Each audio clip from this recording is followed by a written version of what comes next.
So I was gonna take you to the salon today to actually show you a few little things that we've done, but literally it has officially started to storm, and I just got a notification on my phone that there's like a severe thunderstorm watch. So I think we're gonna roll right here, gentlemen. Welcome back to the Tiege Hanley Starting a Business, Building a Brand vlog. This one, big number 286. So what's happening? What's happening other than you guys have been amazing in terms of sending me and us at Tiege Hanley incredibly amazing ideas for these top funnel videos that we talked about.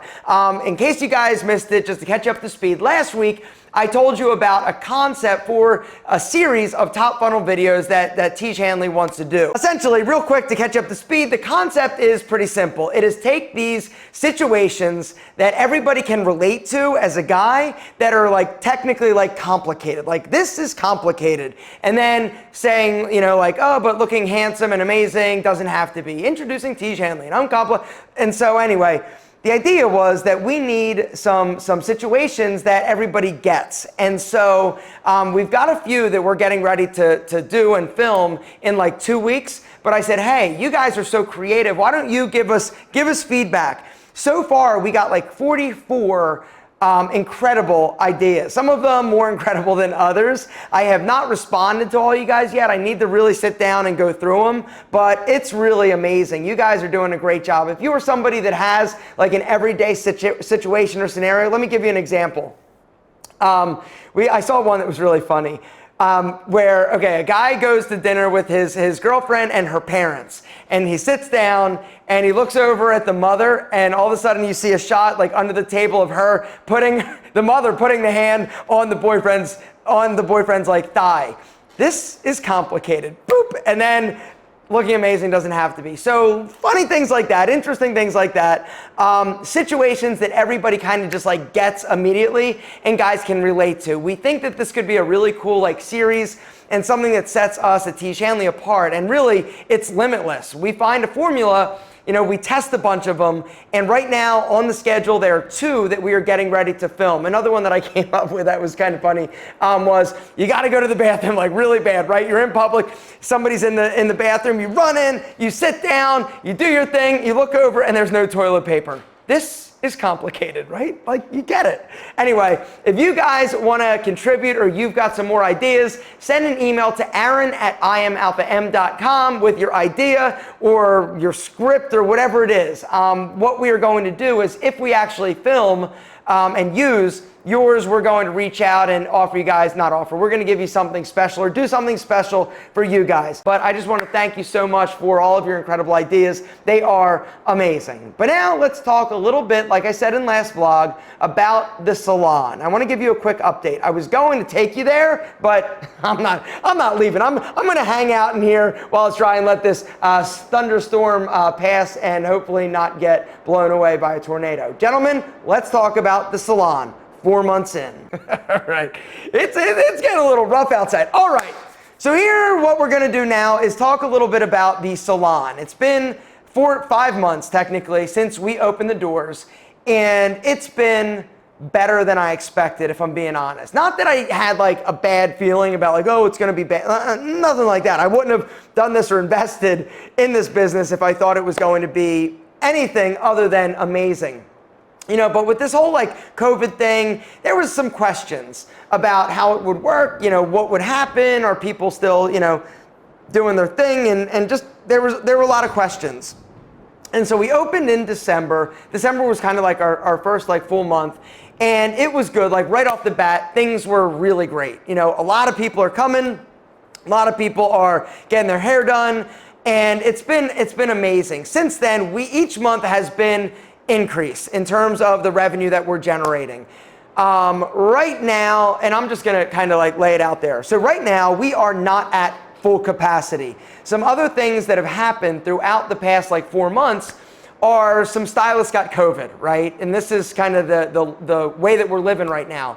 Certain ones get COVID, and so we have to be like extra diligent about temperature checking. And when somebody gets COVID, you kind of got to like shut down the salon, like as in like do not pass go, like done. You got to clean. There are a lot of like protocols around that. You know, fortunately for Georgia, we have been a state that has been fairly open in terms of the businesses not being like too like regulated, like you can't open. In some states, I feel so incredibly bad for a lot of these businesses that have been absolutely crippled. You know, political like stuff aside, like it's heartbreaking to me to see and hear some of these stories of some of these businesses. Anyway, luckily for us, Georgia is a state that is very, very open in terms of the country, in terms of, you know, COVID and stuff like that. So anyway, so we've been dealing with it and managing it. Each month, our revenues have been increasing. This past month was our best month yet. And the good news is that one of our stylists was off on vacation for 1 week. The other good news is that we are not even close to capacity in terms of stylists and revenue. Right now, we've got about 10 stylists that are working pretty much full time. We've got a few like part-time people. Actually, no, we've got, what is it? I guess like 7 stylists that are like fully booked. And then we've got other people, other stylists that are kind of like apprentice/stylists that are working kind of like part-time on the floor, part-time apprenticing, part-time assisting. And so we have the ability and potential to have 28 stylists. The average ticket price for somebody that's coming into the salon is around like $150. Last month, we had our best month yet where we just hit, you know, given the fact that we've got a limited staff, we hit 200K, which was a great month. It's also great considering our profitability is really good. So if we didn't grow at all, we didn't add any stylists, we didn't have like new clients coming, because that's the other thing that's really exciting for this salon. 20% of our business are new customers. And the rebook rate is like crazy high. It's like 78%. We've got all of this data based on the software that we're using called Forest. It really is incredible. Tony, my other partner in the salon, other than Steven, has done an amazing job sort of structuring and setting everything up to automate it and to really get a lot of information. And that's one of the interesting things about us versus a lot of these other salons. They were great hairstylists, but they weren't necessarily great business people or entrepreneurs. And that's something that myself and Tony really bring to the table, Tony specifically. Steven has the technical knowledge and experience in order to make sure that the salon is doing what it needs to do in terms of the salon, but in terms of a business, that's where Tony has really sort of helped us sort of scale and escalate. And it's on an incredible growth trajectory. If we did nothing else, we didn't grow at all, you know, right now we're at like a little over a $2 million like run rate, which is great.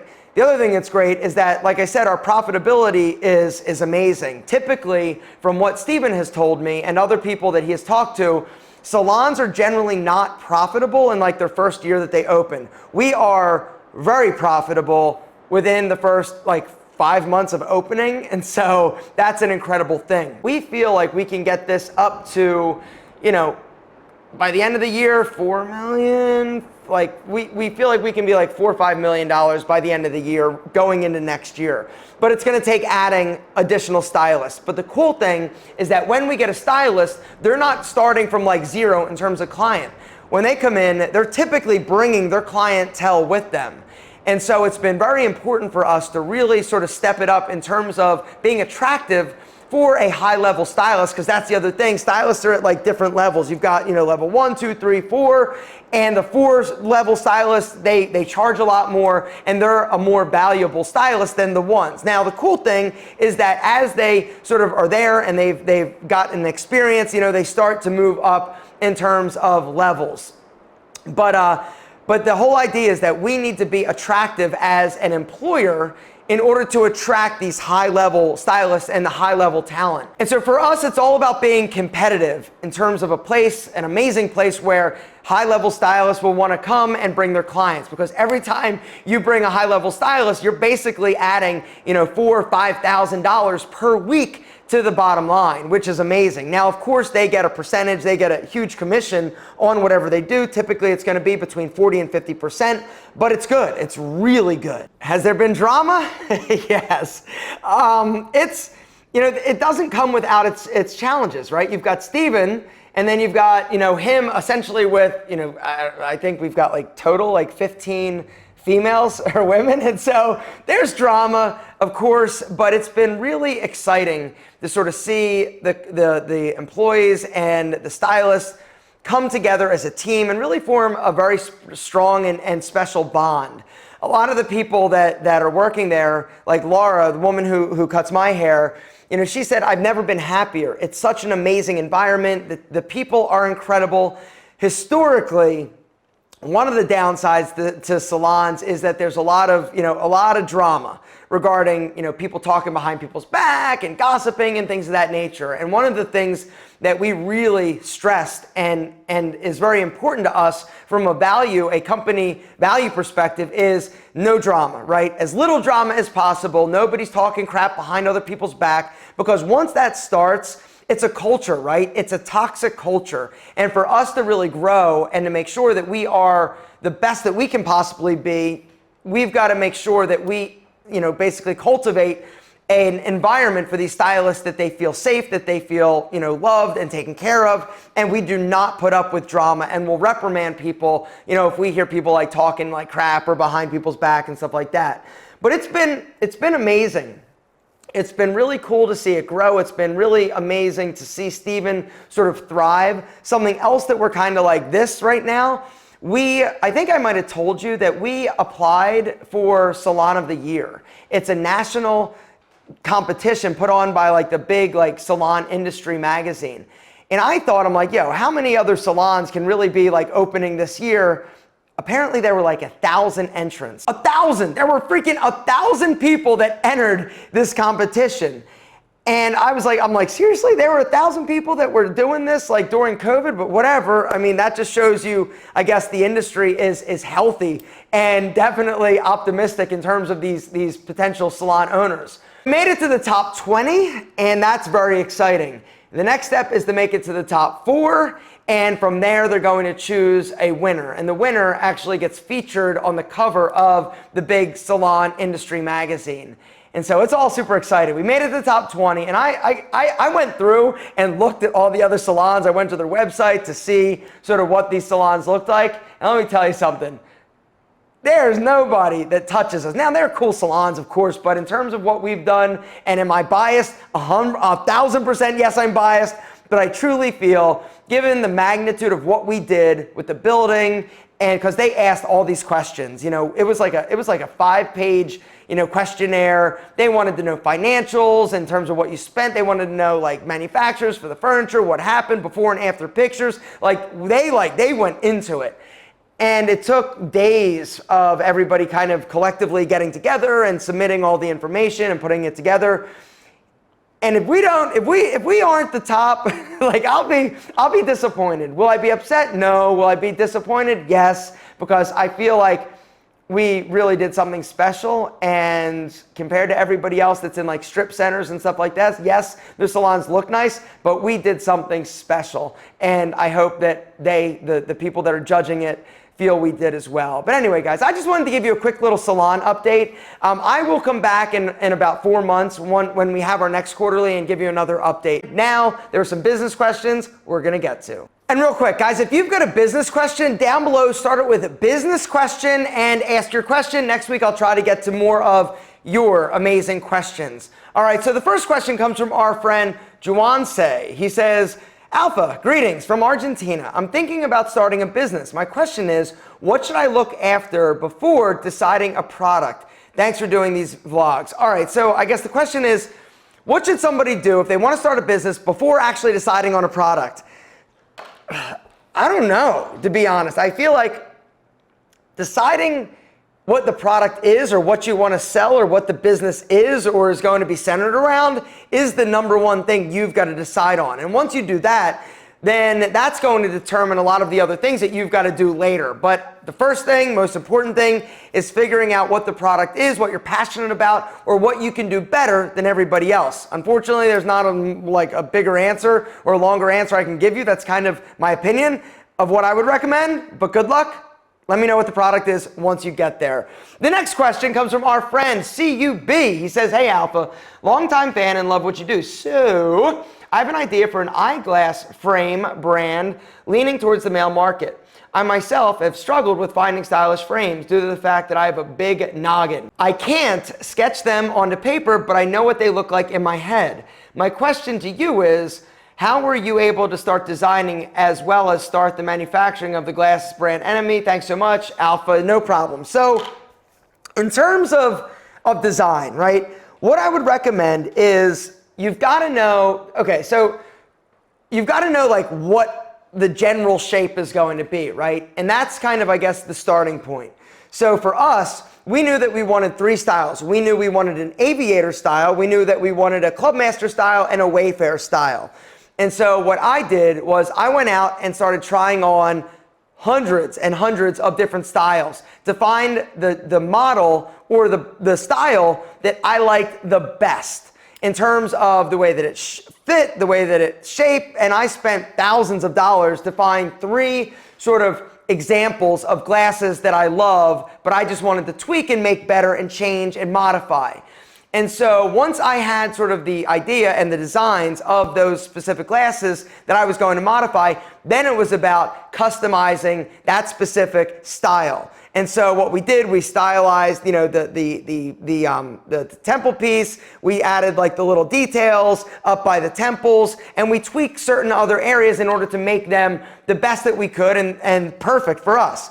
And the way that we did this, I actually had at the time somebody that was helping me with the brand, and he reached out to other designers. They had like a CAD drawing of the example that we had, and then it was about tweaking and changing and playing around to try and find the one that we wanted. And so I wouldn't try to reinvent the wheel in terms of, you're not trying to make glasses that are shaped like cameras or anything. And so you know that there's a general shape.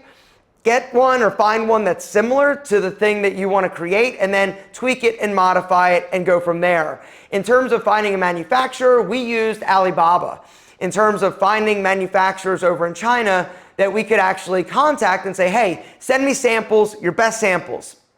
And then what we did, we found the company that we felt made the highest quality samples that were sent, and then we discussed and figured out how we could actually tweak and change the things that we needed to change and to elevate that quality. The one thing I will say to you is that, you know, China, in my opinion, gets a bad rap in terms of everything from China is cheap crap. It's only cheap crap if you're using cheap components. But if you're using high quality components, China does an incredible job assembling things accurately and quickly.